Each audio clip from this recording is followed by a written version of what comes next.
Another video और आपका आज की वीडियो में। तो आज की वीडियो में देख रहे हैं, इसका टाइटल है क्यों यूरोप में बैन हुई सिटीजन विजिलेंटे मूवी। तो चलिए जानते हैं इस वीडियो में, लेकिन उससे पहले इस वीडियो चैनल का लिंक आपको हमारी वीडियो के डिस्क्रिप्शन मिल जाएगा। सब्सक्राइब किया, लाइक शेयर को फॉलो करेंगे चैनल को। उसके अलावा व्लॉग चैनल का लिंक भी हमारी वीडियो के डिस्क्रिप्शन मिल जाएगा। सब्सक्राइब किया, लाइक शेयर को फॉलो करें। चलिए देख लेते हैं video. And those in power accused of allowing crime to flourish unchecked. एक ऐसी फिल्म आई है जिसको लेकर पूरी दुनिया में बवाल मचा हुआ है। नाम है सिटीजन विजिलेंट। कुछ लोग सिटीजन विजिलेंटी भी बोल रहे हैं, विजिलेंटे भी बोल रहे हैं, लेकिन इस फिल्म को लेकर इतना बवाल है कि फिल्म को जर्मनी, ब्रिटेन, फ्रांस सहित पूरे यूरोप में बैन कर दिया गया है। क्यों? ये मामला है क्या, समझते चलिए। Do you want justice?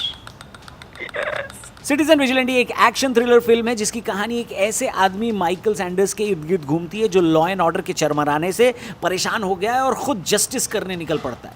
याद है आपको अमिताभ बच्चन की एक शहंशाह मूवी थी जो अंधेरी रातों में निकलकर लोगों को पेल देते थे। वैसे ही ये सिटीजन विजिलेंटे है जो उन माइग्रेंट्स और भ्रष्ट अधिकारियों को निशाना बनाता है जो क्रिमिनल एक्टिविटीज में। बॉलीवुड की ब्लॉकबस्टर फिल्म धुरंधर की तरह ही सिटीजन विजिलेंटे भी अपनी एग्रेसिव और तीखी पॉलिटिकल पॉइंट्स के कारण चर्चा में। जिस तरह भारत में धुरंधर ने आतंकवाद के खिलाफ एक बेहद कड़ा और नेशनलिज्म वाला रुख दिखाया था, ठीक उसी तरह ये फिल्म भी यूरोप और स्पेशली यूके के मौजूदा सोशो पॉलिटिकल माहौल में एक बड़ा मुद्दा बन गई है। ये फिल्म कानून को अपने हाथ में लेने वाले एक नायक की कहानी के जरिए एक खास पॉलिटिकल नैरेटिव को हवा दे रही है, जिसके चलते इसे ब्रिटेन और यूरोप के कॉन्टेक्स्ट में एक एक्सप्लोसिव सिनेमैटिक क्राफ्ट माना जा रहा है। इस फिल्म को जर्मनी और यूरोप के कई हिस्सों में ऑफिशियली एज रेटिंग देने से इनकार कर दिया गया है, जो कि प्रैक्टिकली इस पर बैन लगाने जैसा ही है। जब रेटिंग ही नहीं मिलेगी तो स्क्रीन पर दिखाएंगे कैसे? लेकिन सोशल मीडिया प्लेटफॉर्म एक्स पर यानी ट्विटर पर यह पूरी की पूरी फिल्म ही रिलीज कर दी गई है। सेंसर बोर्ड का मानना है कि फिल्म में दिखाई गई एक्सेसिव वायलेंस और कानून को हाथ में लेने की ट्रेंड से समाज में अशांति फैल सकती है। अधिकारियों के अनुसार फिल्म की कहानी और इसके डायलॉग्स माइग्रेंट्स के खिलाफ नफरत और हिंसा भड़काते हैं। फिल्म में कुछ ऐसे सेंसिटिव सीन्स का फिल्मिंग किया गया है जो कि रिलीजियस एंड सोशल हार्मनी को बिगाड़ सकता है, ऐसा लोग कह रहे हैं। पर दोस्तों, जो फिल्म के सपोर्टर्स हैं उनका लॉजिक है कि सिटीजन विजिलेंटी भले ही एक काल्पनिक कहानी है, लेकिन ये यूरोप की उस जमीनी हकीकत को दर्शाती है जिसे मेन स्ट्रीम मीडिया अक्सर नजरअंदाज करती है। पिछले कुछ सालों में इलीगल इमिग्रेशन और कल्चरल टकराव के कारण लोकल सिटीजन्स और माइग्रेंट्स के बीच टेंशन बढ़ी है। कई यूरोपीय देशों में क्राइम रेट्स में ग्रोथ और कानून व्यवस्था के कमजोर होने की चिंताओं ने आम नागरिकों को सेंस ऑफ इनसिक्योरिटी वहां पैदा की।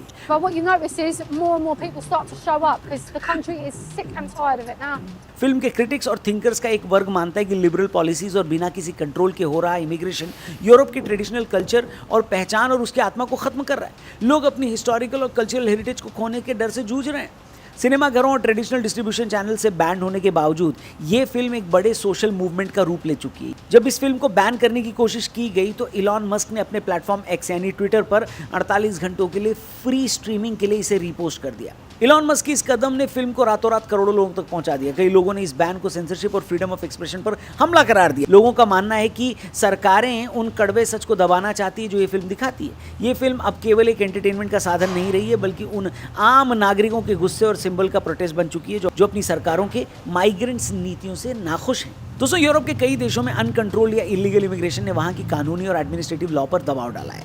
यूरोपीय यूनियन की सीमाओं पर पहुंचने वाले कई माइग्रेंट्स के पास वैलिड डॉक्यूमेंट्स या पासपोर्ट नहीं होते, यानी एक तरीके से उन्हें इलीगल इमिग्रेंट्स भी कहा जा सकता है। कई मामलों में लोग अपनी नेशनलिटी वहां छुपाते भी हैं ताकि उन्हें वापस भेजा ना जा सके। इससे सिक्योरिटी एजेंसीज के लिए उनके बैकग्राउंड की जांच करना और आपराधिक रिकॉर्ड का पता लगाना बेहद डिफिकल्ट हो जाता है। यूरोप के traditional law, individual liberty, gender equality और फ्रीडम एक्सप्रेशन पर यह बेस्ड है। कुछ माइग्रेंट ग्रुप्स के बैकग्राउंड और उनके कड़े रिलीजियस एंड कल्चरल नॉर्म्स पर इन यूरोपीय कानूनों के साथ सीधे टकराव में आते हैं, जिससे domestic violence, forced marriage and social isolation जैसी कानूनी समस्याएं बढ़ती हैं। दोस्तों, ब्रिटेन में जो ग्रूमिंग गैंग्स का मुद्दा है वो सबसे दर्दनाक और चौंकाने वाले कानूनी खुलासों में से एक रहा है ब्रिटेन के इतिहास में। वहां के कई शहरों में हुए ऑफिशियल इन्वेस्टिगेशंस में सीरियस फैक्ट सामने आए हैं। 2014 की एक रिपोर्ट में खुलासा हुआ है कि प्राइमरली ब्रिटिश पाकिस्तानी मूल के पुरुषों के ऑर्गेनाइज्ड नेटवर्क ने हजारों की तादाद में कम उम्र की लोकल ब्रिटिश लड़कियों, जो कि अक्सर कमजोर या केयर होम्स में रहने वाली होती हैं, उन्हें बहला फुसला कर नार्कोटिक सब्सटेंस देकर उनका सीरियस एक्सप्लॉयटेशन किया है। सबसे बड़ा खुलासा ये था कि लोकल पुलिस, सामाजिक कार्यकर्ताओं और काउंसिल अधिकारियों को इसके साइंस मिलने के बावजूद उन्होंने सालों तक कोई ठोस कार्रवाई नहीं की। रिपोर्ट्स के अनुसार अधिकारी इस डर से कार्रवाई करने से कतराते रहे कि उन्हें रेसिस्ट या इस्लामोफोबिक न मान लिया जाए। पॉलिटिकल करेक्टनेस के चक्कर में विक्टिम्स की सुरक्षा को नजरअंदाज किया गया। अदालतों से आरोपी बरी किए जाते रहे और इन खुलासों के बाद ब्रिटेन में कानून लागू करने वाली एजेंसियों का भारी क्रिटिसिज्म हुआ और बाद में होम ऑफिस ने ऐसे गैंग्स पर नकेल कसने के लिए स्पेशल टास्क फोर्स ऑर्गेनाइज किया और जांच समाज के तरीकों में बड़े बदलाव किए। These gangs of people that are grooming young girls for sex.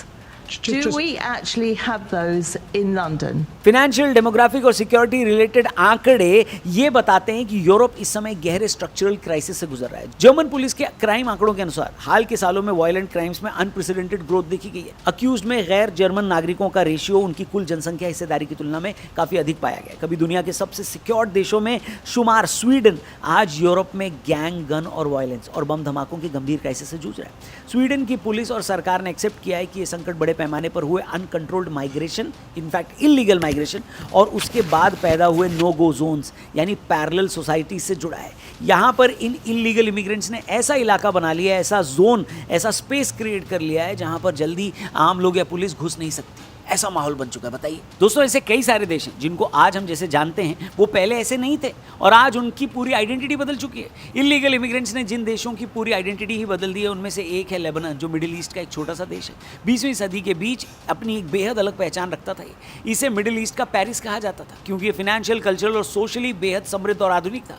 लेकिन 1948 और 67 के अरब इजराइल युद्धों के बाद पड़ोसी देशों से लाखों की संख्या में शरणार्थी और इमिग्रेंट्स लेबनान में दाखिल हुए। इस अचानक हुए डेमोग्राफिक शिफ्ट ने वहां के नाजुक पॉलिटिकल और धार्मिक बैलेंस को बिगाड़ दिया। 1932 की जनगणना के अनुसार लेबनान एक क्रिश्चियन मेजॉरिटी देश था जहां ईसाई और मुसलमानों की आबादी का संतुलन था और देश का पूरा एडमिनिस्ट्रेटिव ढांचा इसी आधार पर बना था। बड़े पैमाने पर हुए इलीगल इमिग्रेशन और इमिग्रेंट्स के इंटरनल पॉलिटिक्स में दखल के कारण 1975 में वहां एक भयानक सिविल वॉर छिड़ा जो 15 साल तक चला। आज लेबनान की पहचान पूरी तरह बदल चुकी है। ईसाई आबादी 30 से 35% से अल्पसंख्यक हो गई है और देश दशकों से गहरे फाइनेंशियल और पॉलिटिकल क्राइसिस से जूझ रहा है। लेबनान की तरह ही साइप्रस ने भी स्ट्रगल किया है और आज उसकी पुरानी आइडेंटिटी पर खतरा है। मेडिटेरेनियन सी में स्थित यह खूबसूरत द्वीप देश ऐतिहासिक रूप से ग्रीक संस्कृति और ईसाई पहचान का सेंटर हुआ करता था। 15वीं सेंचुरी में ऑटोमन साम्राज्य के कंट्रोल के बाद वहां टर्की मूल के लोगों का इमिग्रेशन शुरू हुआ। लेकिन मॉडर्न टाइम में 1974 में टर्की के मिलिट्री अटैक के बाद बड़े पैमाने पर प्राइमरी लैंड टर्की से माइग्रेंट्स और सेटलर्स को साइप्रस के उत्तरी हिस्से में बसाया गया। इस आर्टिफिशियल और अनकंट्रोल्ड माइग्रेशन ने साइप्रस को हमेशा के लिए दो हिस्सों में बांट दिया।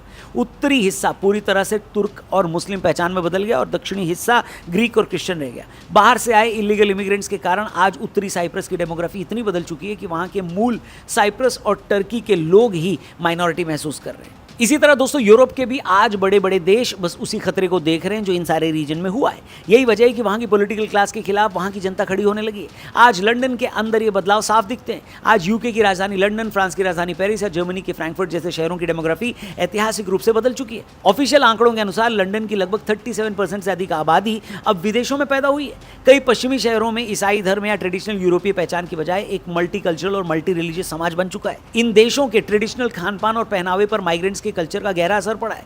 ब्रिटेन का नेशनल डिश आज चिकन टिक्का मसाला माना जाता है जो इस कल्चरल बदलाव का एक बड़ा सिंबल है।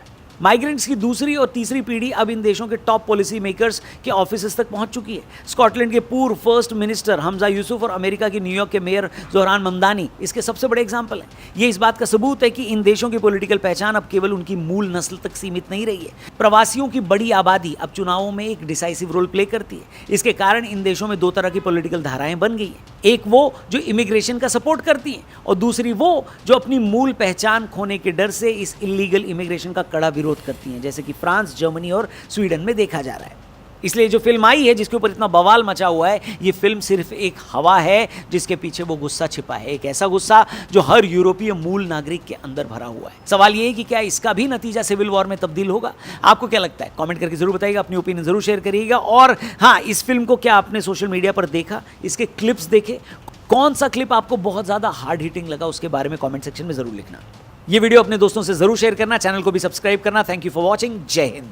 माइग्रेशन जो है ना वो मेरा ख्याल है आज का नहीं, ये सदियों पुरानी जो है वो चीज़ें जो है वो चलती जो है वो आ रही हैं। और अगर आज के टाइम पे भी देखा जाए ना तो किसी भी मुल्क में हालात ख़राब होते हैं तो उसके आसपास के जो कंट्रीज़ हैं उनमें आपको हैवीली जो है वो उस कंट्री से लोग जो है माइग्रेट करते हुए जो है वो नज़र आते हैं। हाँ, यहाँ पर अब जो है वो उस मुल्क पे जो रूल करने वाले लोग हैं उन पे जो है बहुत सारी चीज़ें जो है वो डिपेंड करती हैं कि वो कानून जो है वो किस तरह के बनाते हैं कि आने वाले लोगों को जो है वो किस तरह जो है वो हैंडल करना है और इन फ्यूचर जो है वह कानून जो है किस पे कितना किस तरह लागू होगा। और मुझे लगता है कि चाहे कल्प्रिट कोई भी रहे, बिल्कुल उसको सज़ा होनी चाहिए, क्योंकि बहुत सारी चीज़ें वाकई में ऐसी हो जाती हैं कि जब वो डोमिनेट करना शुरू हो जाती हैं सोसाइटीज़, तो कम्युनिटीज़ अगर हम लोग बात करें, तो उसके बाद जो पॉलिटिकल लोग होते हैं उनको अपने भी बहुत सारे बेनिफिट्स चाहिए होते हैं और वो उन चीज़ों के बारे में उस तरह से डिस्कशन नहीं करते। बट मुझे ऐसा लगता है कि सबसे पहले उस कंट्री की जो आप कह लो कि सुरक्षा है उसको इंटैक्ट रखना सबसे ज़्यादा इम्पॉर्टेंट है। तो मैं ये बात बोलूँगी। और जहाँ तक बीच में केसेस की बात है, तो बिल्कुल इस तरह के केसेस जो हैं वो मैंने सोशल मीडिया पर देखे हैं कि ये हाईलाइट हुए हैं इस तरह के जो वाक़यात हैं, और मुझे लगता है कि वाकई में इन लोगों को तो कड़ी सज़ा होनी चाहिए। जो कहीं पर भी दुनिया में कहीं पर भी जो इस तरह की एक्टिविटीज़ में इन्वॉल्व रहता है उनको मुझे लगता है कि सज़ा मिलनी चाहिए। मेरा ख्याल है किसी को भी किसी तरह का ना वो एक अपर हैंड जो है वो नहीं देना चाहिए। कानून सबके लिए बराबर होना चाहिए, बेशक वो कोई आपके मुल्क में रह रहा है या बाहर से आके आपके मुल्क में रह रहा है, यानी वहाँ का लोकल है या बाहर आ रहा है, कानून सबके लिए जो है वो सेम होना चाहिए।